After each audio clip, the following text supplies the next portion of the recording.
ഒരു നാടിനെ ഒന്നടങ്കം നടുക്കിയ സംഭവം. വൈകുന്നേരം ഏകദേശം 5 മണിയോടുകൂടി പതിവില്ലാതെ ആകാശഗംഗ ഫ്ളാറ്റിന് സമീപത്തേക്ക് പോലീസ് ജീപ്പ് വന്ന് നിൽക്കുന്നത് കണ്ടുകൊണ്ടായിരുന്നു ആളുകളൊക്കെ സമീപത്തേക്ക് ഓടിക്കൂടിയത്. പോലീസ് ജീപ്പ് വരുന്നത് കാത്ത് ഫ്ളാറ്റിന് താഴെയായി 2 പേർ നിൽക്കുന്നുണ്ടായിരുന്നു. ജീപ്പിൽ നിന്നിറങ്ങിയ പോലീസുകാരെയും കൂട്ടി ഫ്ളാറ്റ് സെക്രട്ടറി 704 നമ്പർ മുറിയിലേക്കാണ് പോയത്. പോലീസ് സംഘവും ഫ്ളാറ്റിന്റെ സെക്രട്ടറിയും കൂടി 7ാം നിലയിലുള്ള 704 നമ്പർ മുറിക്ക് സമീപത്തേക്ക് പോകുന്നത് കണ്ടുകൊണ്ട് ആ ഫ്ളാറ്റിലുണ്ടായിരുന്ന മറ്റാളുകളൊക്കെ സമീപത്തേക്ക് ഓടിയെത്തി. പോലീസ് സംഘം 704 നമ്പർ മുറിക്കടുത്തെത്തിയപ്പോഴേക്കും അവിടെ ഒരാൾ നിൽക്കുന്നുണ്ടായിരുന്നു. അയാൾ ചില കാര്യങ്ങൾ പോലീസിനോട് പറഞ്ഞു. അതിരാവിലെ അയാൾ ഫ്ളാറ്റ് തുറന്ന് പുറത്തേക്കിറങ്ങിയ സമയത്ത് അതിരൂക്ഷമായ ഗന്ധം 704 നമ്പർ മുറിയിൽ നിന്ന് വമിക്കുന്നുണ്ടായിരുന്നു. എലിയൊക്കെ ചത്തു നാറുന്നത് പോലെയുള്ള ഒരു ഗന്ധമാണ് വമിച്ചത്. അതുകൊണ്ട് തന്നെ 704 നമ്പർ മുറിയിൽ താമസിക്കുന്ന മനോജ് എന്ന വ്യക്തിയെ തൊട്ടടുത്ത ഫ്ളാറ്റിലെ താമസക്കാരൻ വാതിലിൽ മുട്ടി വിളിച്ചു. ആദ്യമൊന്നും വാതിലിൽ തട്ടിയിട്ട് മനോജ് പുറത്തേക്ക് വന്നില്ല. വീണ്ടും തട്ടി നോക്കിയപ്പോൾ പുറത്തേക്ക് വന്ന മനോജിനോട് എന്താണ് ഫ്ളാറ്റിനുള്ളിൽ നിന്നും ഒരു ദുർഗന്ധം വമിക്കുന്നതെന്ന് തൊട്ടടുത്ത താമസക്കാരൻ ചോദിച്ചു. മനോജ് വാതിൽ തുറന്ന സമയത്ത് എന്തോ സ്പ്രേ ചെയ്തതുപോലെയുള്ള ഒരു ഗന്ധവും ആ മുറിക്കുള്ളിൽ നിന്ന് വമിച്ചിരുന്നു. എന്തോ ഒരു ദുർഗന്ധം തനിക്കും അനുഭവപ്പെട്ടതായി മനോജ് ആ താമസക്കാരനോട് വ്യക്തമാക്കി. അതുകൊണ്ടാണ് താൻ മുറിയിൽ സ്പ്രേ അടിച്ചിരിക്കുന്നതെന്ന് പറഞ്ഞുകൊണ്ട് മനോജ് 704 നമ്പർ മുറി പൂട്ടിക്കൊണ്ട് പുറത്തേക്ക് പോയി. അസ്വാഭാവികമായ രീതിയിലുള്ള ഗന്ധം വമിക്കുന്നതിനാൽ അതിലെന്തോ സംശയം തോന്നിയ തൊട്ടപ്പുറത്തെ മുറിയിലെ താമസക്കാരൻ വിവരം ഫ്ളാറ്റിന്റെ സെക്രട്ടറിയെ അറിയിക്കുകയായിരുന്നു. അയാൾ അത്രയും പറഞ്ഞു നിർത്തിയപ്പോൾ തന്നെ പോലീസിനും അതിലെന്തോ ചില കാര്യങ്ങളുണ്ടെന്നും ബോധ്യപ്പെട്ടു. 704 നമ്പർ മുറിയുടെ സ്പെയർ കീ ഫ്ളാറ്റിന്റെ സെക്രട്ടറിയുടെ കയ്യിൽ നിന്നും വാങ്ങിയ പോലീസ് സംഘം ആ മുറി തുറന്ന് അകത്തേക്ക് കയറി. വാതിൽ തുറന്ന സമയത്ത് തന്നെ അതിരൂക്ഷമായ ഗന്ധമാണ് വമിച്ചത്. ആ ഗന്ധത്തോടൊപ്പം തന്നെ എന്തോ ഒന്ന് സ്പ്രേ ചെയ്തിരിക്കുന്നതായും യൂക്കാലി പോലുള്ള എന്തോ തളിച്ചിട്ടുള്ളതായും പോലീസിന് ഫീൽ ചെയ്തു. മൂക്ക് പൊത്തിക്കൊണ്ട് അകത്തേക്ക് കടന്ന സംഘം മുറിയാകെ പരിശോധിച്ചു. ആകെ വലിച്ചു വാരിയിട്ട നിലയിലായിരുന്നു ഓരോ മുറിയും. മുറിക്കുള്ളിലെ കട്ടിലിൽ ഒരു ഇലക്ട്രിക് കട്ടർ ഇരിക്കുന്നത് പോലീസിന്റെ ശ്രദ്ധയിൽപ്പെട്ടു. അതിലെ രക്തക്കറ കണ്ടപ്പോൾ തന്നെ ഏതോ ജീവികളെ ആ കട്ടർ ഉപയോഗിച്ച് കട്ട് ചെയ്തിട്ടുണ്ടെന്ന് പോലീസിന് വ്യക്തമായി. പിന്നീട് പോലീസ് പോയത് അടുക്കളയിലേക്കായിരുന്നു. അടുക്കളയാകെ വലിച്ചു വാരിയിട്ട നിലയിലായിരുന്നു. അടുക്കളയിലേക്ക് കയറിയപ്പോൾ തന്നെ അതിരൂക്ഷമായ ഗന്ധം വമിച്ചു തുടങ്ങി.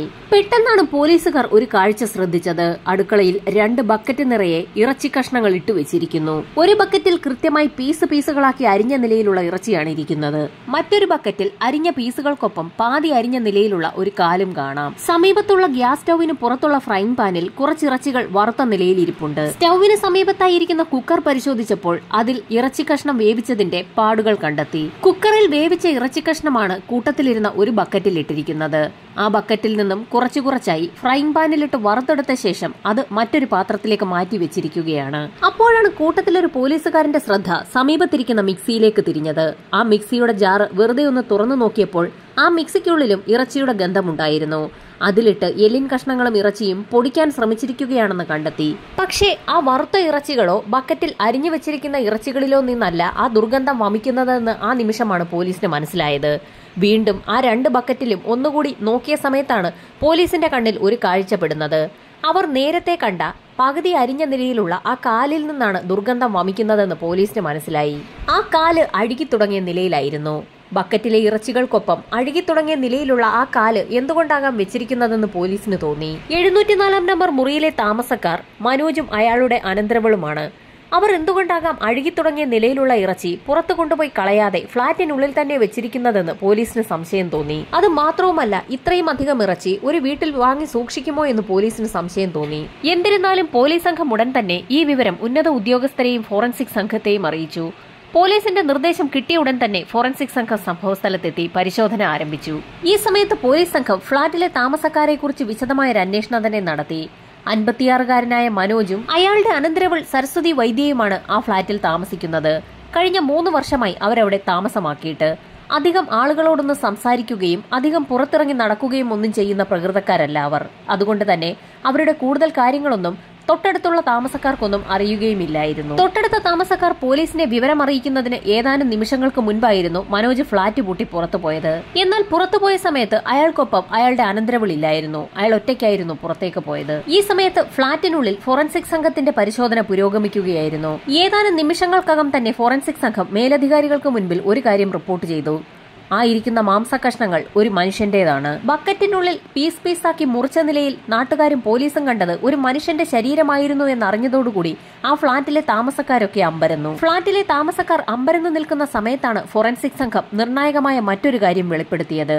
ഇറച്ചി കഷ്ണങ്ങൾക്കിടയിൽ പകുതി അഴുകിയ നിലയിൽ കണ്ടെത്തിയത് ഒരു സ്ത്രീയുടെ കാലാണ്.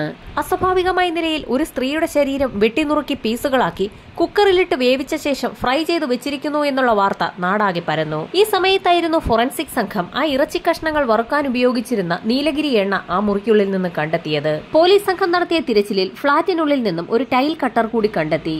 അതിനു പുറമെ 3-4 കത്തികളും നീല നിറത്തിലുള്ള വലിയ പ്ലാസ്റ്റിക് കവറുകളും കിട്ടി. മുറിക്കുള്ളിലെ കട്ടിലിലുണ്ടായിരുന്ന ഇലക്ട്രിക് കട്ടറിൽ രക്തക്കറകൾ കണ്ടെത്തിയിട്ടുണ്ടായിരുന്നു. ആ രക്തക്കറ ഫോറൻസിക് സംഘം വിശദമായ പരിശോധനയ്ക്കായി കളക്ട് ചെയ്തു. മനോജും അയാളുടെ അനന്തരവളും ചേർന്ന് ഏതോ ഒരു സ്ത്രീയെ കൊലപ്പെടുത്തിയിരിക്കുകയാണെന്ന് പോലീസ് നിഗമനത്തിലെത്തി. അവരെ കണ്ടെത്തുന്നതിനായി പോലീസ് സംഘം വിശാലമായ ഒരു അന്വേഷണം തന്നെ നടത്തി. അധികം വൈകാതെ തന്നെ ടൗണിൽ നിന്ന് മനോജിനെ പോലീസ് സംഘം കസ്റ്റഡിയിലെടുത്തു. മനോജിന്റെ ഫ്ളാറ്റിൽ നിന്നും കണ്ടെടുത്ത ചില ബില്ലുകളുടെ അടിസ്ഥാനത്തിൽ സമീപത്തുണ്ടായിരുന്ന ചില കടകളൊക്കെ കേന്ദ്രീകരിച്ച് പോലീസ് സംഘം ഒരു അന്വേഷണം നടത്തി. ഇലക്ട്രിക് കട്ടറും ടൈൽ കട്ടറും ഒക്കെ വാങ്ങിച്ചതിന്റെ ബില്ലുകൾ കേന്ദ്രീകരിച്ചുള്ള അന്വേഷണത്തിൽ ആ കടക്കാരെയൊക്കെ കണ്ടെത്തിയപ്പോൾ അത് മനോജ് തന്നെയാണ് വാങ്ങിച്ചിരിക്കുന്നതെന്ന് ആ കടക്കാർ തിരിച്ചറിഞ്ഞു. ടൗണിലുണ്ടായിരുന്ന ഇലക്ട്രിക് സാധനങ്ങൾ വിൽക്കുന്ന കടയിൽ നിന്നായിരുന്നു ഇലക്ട്രിക് ചെയിൻസോ വാങ്ങിയത്. അത് വർക്ക് ചെയ്യുന്നില്ല എന്ന് പറഞ്ഞുകൊണ്ട് മനോജ് അത് വാങ്ങി 2 ദിവസങ്ങൾക്ക് ശേഷം ആ കടയിൽ തിരികെ കൊണ്ടുചെല്ലുകയും ആ കടക്കാർ വീണ്ടും അത് നന്നാക്കി കൊടുക്കുകയും ചെയ്തിരുന്നു. ഏകദേശം 4 ദിവസങ്ങൾക്ക് മുൻപായിരുന്നു മനോജ് കട്ടർ വാങ്ങാനെത്തിയത്. അത് നന്നാക്കാൻ കൊണ്ടുവന്ന സമയത്ത് കട്ടറിൽ രക്തക്കറ എന്തെങ്കിലും ഉണ്ടായിരുന്നോ എന്നുള്ള പോലീസ് ചോദ്യത്തിന് അങ്ങനെയൊന്നും ആ കട്ടറിൽ ഉണ്ടായിരുന്നില്ല എന്ന് കടക്കാർ മൊഴി നൽകി. ടൈൽ കട്ടർ വാങ്ങിയ കടയിലെത്തിയ സമയത്തും ഏകദേശം 4 ദിവസങ്ങൾക്ക് മുൻപാണ് അവർ ആ ടൈൽ കട്ടർ വിട്ടിരിക്കുന്നതെന്ന് കണ്ടെത്തി. കസ്റ്റഡിയിലെടുത്ത മനോജിനെ തെളിവെടുപ്പിനായി ഫ്ളാറ്റിലേക്ക് കൊണ്ടുവരുന്ന സമയത്ത് മീര റോഡിൽ ചാനലുകാരും നാട്ടുകാരുമൊക്കെ തടിച്ചുകൂടിയിരുന്നു. അധികം ആളുകളോടൊന്നും മിണ്ടാത്ത സ്വഭാവമായിരുന്നു മനോജിന്റേത്. അസോസിയേഷൻ മീറ്റിംഗുകളിലൊന്നും അയാൾ പങ്കെടുക്കാത്തതുകൊണ്ട് തന്നെ പല ആളുകൾക്കും അയാളെ വലിയ പരിചയമൊന്നുമില്ലായിരുന്നു. ഫ്ളാറ്റിനുള്ളിൽ കയറി തെളിവെടുപ്പ് ആരംഭിച്ച സമയത്ത് അടുക്കളയിൽ കഷ്ണങ്ങളാക്കി നുറുക്കിയ നിലയിൽ കണ്ടെത്തിയ മൃതദേഹം ആരുടേതാണെന്ന് പോലീസ് സംഘം മനോജിനോട് ചോദിച്ചു. അയാളുടെ മറുപടി തീർത്തും ഞെട്ടിക്കുന്നതായിരുന്നു. യാതൊരു ഭാവവ്യത്യാസങ്ങളുമില്ലാതെ തനിക്കൊപ്പം താമസിച്ചിരുന്ന സരസ്വതി വൈദ്യയുടെ മൃതശരീരമാണതെന്ന് അയാൾ പോലീസിന് മൊഴി നൽകി. സരസ്വതിക്ക് എന്താണ് സംഭവിച്ചതെന്നുള്ള പോലീസിന്റെ ചോദ്യത്തിനും വ്യക്തമായ മറുപടി മനോജിനുണ്ടായിരുന്നു.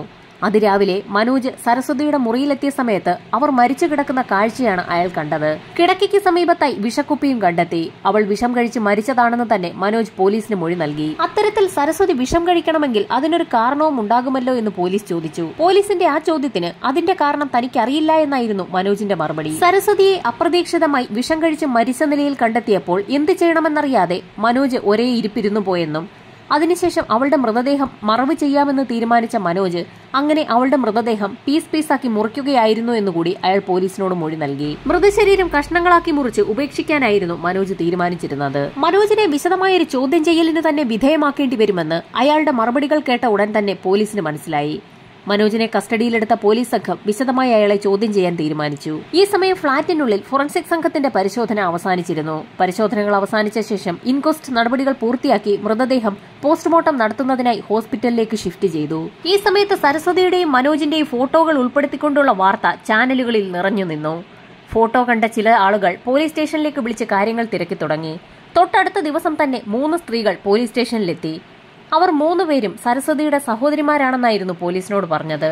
അവർ 3 പേരും ചില കാര്യങ്ങൾ പോലീസിനോട് പറഞ്ഞതും പോലീസ് അതുവരെ ധരിച്ച പല കാര്യങ്ങൾക്കും മാറ്റമുണ്ടെന്ന് വ്യക്തമായി. തീർത്തും ദരിദ്ര കുടുംബത്തിലായിരുന്നു സരസ്വതി ഉൾപ്പെടുന്ന ആ 4 സഹോദരിമാർ ജനിച്ചത്. ചെറുപ്പത്തിൽ തന്നെ അച്ഛൻ ഉപേക്ഷിച്ചു പോയി. ആ 4 പേരെയും വളർത്തുന്നതിനായി അവരുടെ അമ്മ ഒരുപാട് കഷ്ടപ്പെട്ടു. അങ്ങനെയിരിക്കെ അസുഖബാധിതയായി അവരുടെ അമ്മയും മരിച്ചു.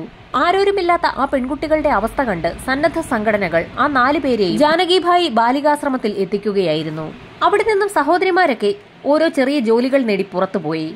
ഈ സമയത്ത് അധികം പഠിത്തമൊന്നുമില്ലാത്ത സരസ്വതിയും സമീപത്തുണ്ടായിരുന്ന ഒരു റേഷൻ കടയിൽ സാധനങ്ങളൊക്കെ എടുത്തു കൊടുക്കുന്ന ചെറിയ ജോലികൾ ചെയ്യാൻ തുടങ്ങി. അങ്ങനെ റേഷൻ കടയിൽ ജോലി ചെയ്യുന്ന സമയത്തായിരുന്നു മനോജ് സരസ്വതിയെ കാണുന്നത്. അവരുടെ അവസ്ഥ കണ്ടപ്പോൾ ആദ്യമൊക്കെ അയാൾക്ക് ദുഃഖം തോന്നി. പതുക്കെ പതുക്കെ അവർ തമ്മിൽ അടുക്കുകയും പിന്നീട് സരസ്വതിയെ മനോജ് വിവാഹം കഴിക്കുകയും ചെയ്തു. മനോജിന്റെ ഭാര്യയായിരുന്നു സരസ്വതി എന്ന് കേട്ട പോലീസുകാർ ആകെ അമ്പരന്നു. കാരണം ഇതുവരെ ഫ്ളാറ്റിലുള്ള താമസക്കാരും പോലീസുകാരും കരുതിയിരുന്നത് മനോജിന്റെ അനന്തരവളായിരുന്നു സരസ്വതി എന്നാണ്. സരസ്വതിയെ അപേക്ഷിച്ച് ഒരുപാട് പ്രായമുള്ള ഒരു വ്യക്തിയായിരുന്നു മനോജ്. അതുകൊണ്ട് തന്നെയാണ് അവൾ തന്റെ അനന്തരവളാണെന്ന് അയാളും തന്റെ അമ്മാവനാണ് മനോജെന്നും അവർ മറ്റുള്ള ആളുകളോട് പറഞ്ഞിരുന്നത്. 24 വയസ്സിന്റെ പ്രായവ്യത്യാസമായിരുന്നു അവർ ഇരുവരും തമ്മിലുള്ളത്. മനോജിന്റെ തലയിൽ ഒരു കറുത്ത തുണി കൊണ്ട് മൂടിയ ശേഷമായിരുന്നു പോലീസ് സംഘം അയാളെ തെളിവെടുപ്പിനായി ആ ഫ്ളാറ്റിലേക്ക് കൊണ്ടുവന്നത്. സരസ്വതിയെ എങ്ങനെയാണ് കഷ്ണം കഷ്ണമാക്കി മുറിച്ചതെന്ന് അയാൾ വിശദമായി തന്നെ പോലീസിന് കാണിച്ചു കൊടുത്തു. കിടക്കയിൽ മരണപ്പെട്ട് കിടക്കുകയായിരുന്ന സരസ്വതിയെ അയാൾ എടുത്തുകൊണ്ടുപോയി ബാത്റൂമിൽ കിടത്തി. ശേഷം ഇലക്ട്രിക് കട്ടർ ഉപയോഗിച്ച് അവളുടെ ശരീരം പീസാക്കി മുറിച്ചു. എല്ലുകളൊന്നും കട്ട് ചെയ്യാൻ കഴിയുന്നില്ല എന്ന് മനസ്സിലാക്കിയ മനോജ് ഉടൻ തന്നെ പുറത്തു പോവുകയും ടൈൽ കട്ടർ വാങ്ങിക്കൊണ്ടുവരികയും ചെയ്തു. ടൈൽ കട്ടർ ഉപയോഗിച്ചായിരുന്നു എല്ലുകൾ കഷ്ണമാക്കിയത്. തുടർന്ന് ആ എല്ലുകൾ മിക്സിയിലിട്ട് പൊടിക്കാൻ ശ്രമിച്ചെങ്കിലും ആ ശ്രമം വിജയിക്കാത്ത സാഹചര്യത്തിൽ എല്ലിൻ കഷ്ണങ്ങളെല്ലാം ഒരു കവറിലേക്ക് മാറ്റി. ഇറച്ചി കഷ്ണങ്ങളെല്ലാം നന്നായി കഴുകി വൃത്തിയാക്കിയ ശേഷം കുക്കറിലിട്ട് വേവിക്കുകയും ആ വെന്ത കഷ്ണങ്ങൾ ഒരു ബക്കറ്റിലേക്ക് ഇടുകയും ചെയ്തു. ആ ബക്കറ്റിൽ നിന്നും കുറച്ച് കഷ്ണങ്ങളെടുത്ത് അയാൾ നീലഗിരി എണ്ണ ഉപയോഗിച്ച് ഫ്രൈങ് പാനിലിട്ട് വറക്കുകയായിരുന്നു. പിന്നീട് വറുത്ത കഷ്ണങ്ങളെല്ലാം നേരത്തെ പൊടിച്ചു വെച്ചിട്ടുള്ള എല്ലിൻ കഷ്ണങ്ങൾ കൂട്ടി മിക്സ് ചെയ്ത് കവറിലേക്ക് മാറ്റി. അത്തരത്തിൽ വറുത്തെടുത്ത കഷ്ണങ്ങളെല്ലാം വലിയ പ്ലാസ്റ്റിക് കവറുകളിലാക്കി പട്ടികൾ ഏറെയുള്ള സ്ഥലത്ത് കൊണ്ടുപോയി ഉപേക്ഷിക്കുകയായിരുന്നു. അങ്ങനെ മുഴുവൻ ഇറച്ചിയും കുറച്ചായി പട്ടികൾക്ക് കൊടുത്ത് തീർക്കാമെന്നായിരുന്നു മനോജ് കരുതിയത്. അങ്ങനെ ഇരുന്നപ്പോഴായിരുന്നു അയൽവക്കത്തെ താമസക്കാർ രൂക്ഷഗന്ധം മനസ്സിലാക്കുകയും മനോജിന്റെ പ്ലാനുകൾ പൊളിക്കുകയും ചെയ്തത്. തുടർച്ചയായ 4 ദിവസങ്ങളിൽ മനോജ് പ്ലാസ്റ്റിക് കവറിൽ കൊണ്ടുവരുന്ന വേസ്റ്റുകൾ പട്ടിക്കിട്ട് കൊടുക്കുന്നത് നടക്കാൻ പോയ ചില ആളുകളുടെ ശ്രദ്ധയിൽപ്പെട്ടിരുന്നു. അതിരാവിലെ നടക്കാൻ പോകുന്ന ആളുകളൊക്കെ ഇതുപോലെ വേസ്റ്റ് കൊണ്ട് തള്ളുന്ന ഒരു രീതി ഉള്ളതുകൊണ്ട് തന്നെ മനോജിന്റെ ആ നടത്തത്തിൽ അന്ന് അവർക്കാർക്കും സംശയവും തോന്നിയിരുന്നില്ല. മനോജിനെ തെളിവെടുപ്പിന് കൊണ്ടുവന്ന സമയത്ത് ഫ്ളാറ്റിലുണ്ടായിരുന്ന ആളുകളൊക്കെ അക്കാര്യം പോലീസിനോട് പറയുകയും ചെയ്തു. തെളിവെടുപ്പ് നടക്കുന്നതിനിടയിൽ പോലീസ് അതുവരെ കണ്ടെത്താത്ത ഒരു കാര്യം മനോജ് തന്നെ കണ്ടെത്തി പോലീസിന് കൈമാറി. അത് മറ്റൊന്നുമായിരുന്നില്ല. മൃതദേഹം കഷ്ണങ്ങളാക്കി മുറിക്കുന്ന സമയത്ത് തലയോട്ടിയിൽ നിന്നും തലമുടി പൂർണ്ണമായും മനോജ് ഷേവ് ചെയ്തെടുക്കുകയും അതൊരു കവറിലിട്ട് വെക്കുകയും ചെയ്തിരുന്നു. ഏറ്റവും ഒടുവിൽ അത് ഉപേക്ഷിക്കാമെന്നായിരുന്നു മനോജ് കരുതിയിരുന്നത്. പോലീസ് സംഘം അതും തെളിവായി ശേഖരിച്ചു. DNA പരിശോധന നടക്കുന്ന സമയത്ത് മരണപ്പെട്ടത് സരസ്വതി തന്നെയാണെന്ന് തെളിയിക്കുന്നതിന് ഏറ്റവും അനുയോജ്യമായ ഒരു സാധനം തന്നെയായിരുന്നു തലമുടി. അപ്പോഴും പോലീസിനെ അലട്ടിയിരുന്ന വലിയ പ്രശ്നം സരസ്വതിയുടെ മരണം തന്നെയായിരുന്നു. അവളുടെ മരണം വിഷം കഴിച്ചു തന്നെയാണെന്ന് മനോജ് പറയുമ്പോഴും അത് സത്യമാണെന്ന് തെളിയിക്കണമെങ്കിൽ പോസ്റ്റ്മോർട്ടം റിപ്പോർട്ടിൽ അത്തരത്തിലുള്ള ഒരു മരണമാണ് സരസ്വതിക്ക് സംഭവിച്ചതെന്ന് തെളിയിക്കുന്ന രീതിയിലുള്ള എന്തെങ്കിലും റിപ്പോർട്ടായിരിക്കണം പുറത്തു വരുന്നത്. എന്നാൽ പോലീസിനെ ആകെ കുഴയ്ക്കുന്ന ഒരു റിപ്പോർട്ടായിരുന്നു പുറത്തു വന്നത്. മരണപ്പെട്ട സരസ്വതിയുടെ ശരീരത്തിൽ നിന്നും വിഷത്തിന്റെ യാതൊരു അംശവും കണ്ടെത്താനായില്ല. എന്നാൽ സരസ്വതി അങ്ങനെയൊന്നും കഴിച്ചിട്ടില്ല എന്നും വ്യക്തമാക്കാൻ കഴിയാത്ത അവസ്ഥയിലായിരുന്നു ആ മൃതദേഹത്തിലെ കഷ്ണങ്ങളൊക്കെ. കുക്കറിലിട്ട് വേവിക്കുകയും എണ്ണയൊഴിച്ച് വറക്കുകയും ചെയ്ത രീതിയിലുള്ള കഷ്ണങ്ങളിൽ നിന്നും അത്തരത്തിലുള്ള വിഷത്തിന്റെ സാന്നിധ്യം കണ്ടെത്തുക എന്നുള്ളത് തീർത്തും അപ്രായോഗികമായ കാര്യമായിരുന്നു. ആ സ്ത്രീ എങ്ങനെയാണ് മരണപ്പെട്ടതെന്ന് തീർത്തു പറയാൻ പോസ്റ്റ്മോർട്ടം നടത്തിയ ഡോക്ടർമാർക്ക് പോലും പറയാൻ കഴിയാത്ത അവസ്ഥ. തീർത്തും നെഗറ്റീവായൊരു റിപ്പോർട്ടായിരുന്നു പോലീസിന് ലഭിച്ചത്. മനോജിനെ കേന്ദ്രീകരിച്ച് വിശദമായ ഒരു അന്വേഷണം നടത്താൻ തന്നെ പോലീസ് സംഘം തീരുമാനിച്ചു. അന്വേഷണത്തിൽ മനോജ് സ്വന്തമായി റേഷൻ കട നടത്തുന്ന ഒരു വ്യക്തിയാണെന്ന് മനസ്സിലായി. ഇതിനിടയിൽ മനോജിനെ വീണ്ടും പോലീസ് സംഘം ചോദ്യം ചെയ്തു. ചോദ്യം ചെയ്യലിൽ സരസ്വതി തന്റെ ഭാര്യയൊന്നുമല്ല മകളാണെന്നായിരുന്നു അയാൾ പറഞ്ഞത്.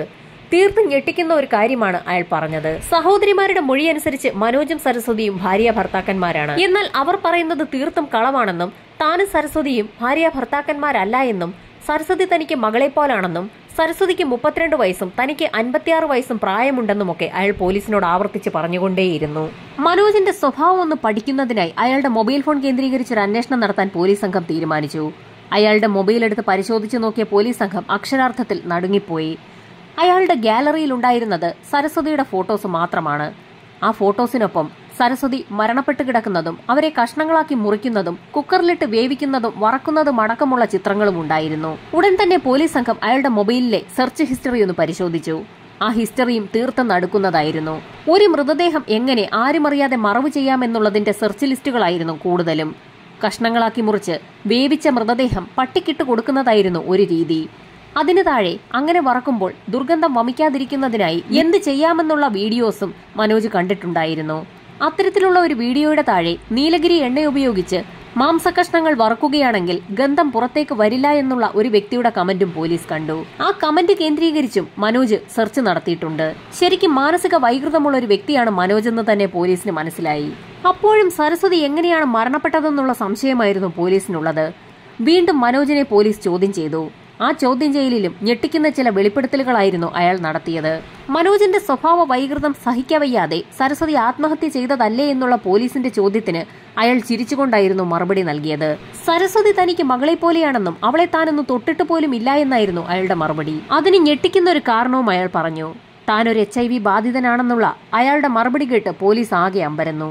എങ്ങനെയൊക്കെ അന്വേഷിച്ചിട്ടും സരസ്വതിയുടെ മരണം കൊലപാതകമാണെന്ന് തെളിയിക്കാനുള്ള യാതൊന്നും പോലീസിന് കണ്ടെത്താനായില്ല. തെളിവ് നശിപ്പിച്ചു എന്നൊരു കുറ്റം മാത്രമാണ് നിലവിൽ മനോജിന്റെ പേരിലുള്ളത്. ജൂൺ 22 വരെ പോലീസ് പഠിച്ച പണി 18 നോക്കിയിട്ടും മനോജിന്റെ ഭാഗത്തു നിന്നും ഒരു കുറ്റസമ്മതമൊഴി രേഖപ്പെടുത്താൻ പോലീസിന് കഴിഞ്ഞില്ല. ഒരു രക്ഷയുമില്ലാതെ പോലീസ് സംഘം അന്വേഷണം പൂർത്തിയാക്കി കോടതിയിൽ കുറ്റപത്രം സമർപ്പിച്ചു. അസ്വാഭാവികമായ രീതിയിൽ ഒരു സ്ത്രീ മരണപ്പെടുകയും അവരുടെ ശരീരം വെട്ടിനുറുക്കി കഷ്ണങ്ങളാക്കി വേവിച്ച് വറുത്ത ശേഷം പട്ടികൾക്ക് ഇട്ടുകൊടുത്തു എന്നുള്ളതായിരുന്നു കേസിന്റെ അടിസ്ഥാനം. സരസ്വതിയുടെ മൊബൈൽ ഫോൺ കേന്ദ്രീകരിച്ച് നടത്തിയുള്ള അന്വേഷണത്തിൽ മനോജിനെതിരായുള്ള യാതൊരു തെളിവുകളും പോലീസിന് ലഭിച്ചില്ല. ആ സ്ത്രീയെ മനോജ് കൊലപ്പെടുത്തിയതാണെന്ന് തെളിയിക്കുന്ന യാതൊരു തെളിവുകളും സാക്ഷിമൊഴികളും സൂചനാമൊഴികളും ഒന്നും തന്നെ പോലീസിന് ലഭിച്ചിട്ടില്ല.